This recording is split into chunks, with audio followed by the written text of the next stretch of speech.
Un changement intérieur peut créer un miracle extérieur. Histoire de vie. La grandeur d'un être humain ne se mesure ni à sa richesse ni à son statut social, mais à la façon dont il pense. Cette vérité intemporelle a été démontrée encore et encore par des hommes et des femmes qui ont changé le monde. Des entrepreneurs visionnaires aux artistes incompris, tous partagent un point commun. Avant que leur vie ne change à l'extérieur, quelque chose a changé à l'intérieur. Mais alors, si tout commence par la pensée, pourquoi tant de personnes luttent-elles pour réussir? Pourquoi certains semblent condamnés à rester bloqués dans la pauvreté, la peur ou l'échec? Est-ce un manque de chance ou un manque de vision? L'histoire que tu vas entendre aujourd'hui apporte une réponse puissante à ces questions. Dans une grande gare, bruyante et toujours bondée, vivait un mendiant. Chaque jour, il s'asseyait au même endroit, tendait la main et demandait quelques pièces aux passants pressés. Il survivait ainsi depuis des années. Pour lui, la vie n'était qu'une suite de jours identiques, sans espoir de changement. Un matin, alors qu'il mendiait comme d'habitude, il remarqua un homme élégant, bien habillé,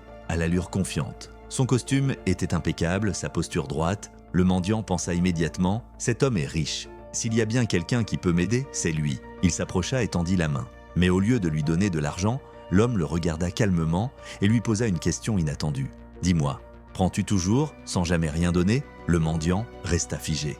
Personne ne lui avait jamais parlé ainsi. Déstabilisé, il répondit « Monsieur, je suis mendiant. Je n'ai rien. Je ne fais que demander pour survivre. » L'homme sourit doucement. Si tu crois que tu n'as rien à donner, alors tu n'as pas non plus le droit d'attendre quoi que ce soit. Dans la vie, tout fonctionne par échange. Si tu offres quelque chose, tu peux recevoir en retour.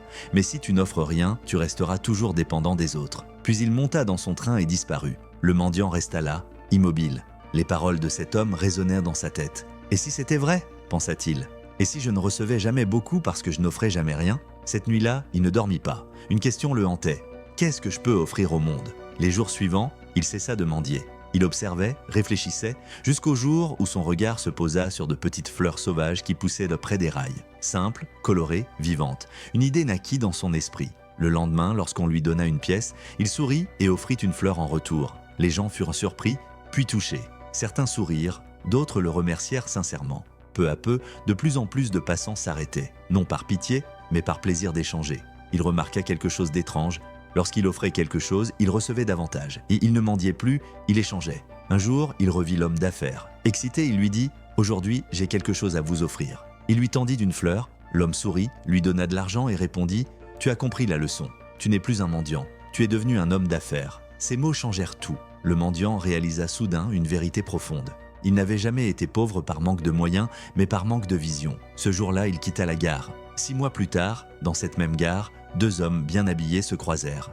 L'un reconnut l'autre avec surprise. « C'est toi, le mendiant ?» « Oui, répondit-il en souriant. Mais aujourd'hui, je dirige une entreprise florale prospère. Tout a commencé le jour où j'ai changé la façon dont je me voyais. » Ils se serrèrent la main, désormais égaux.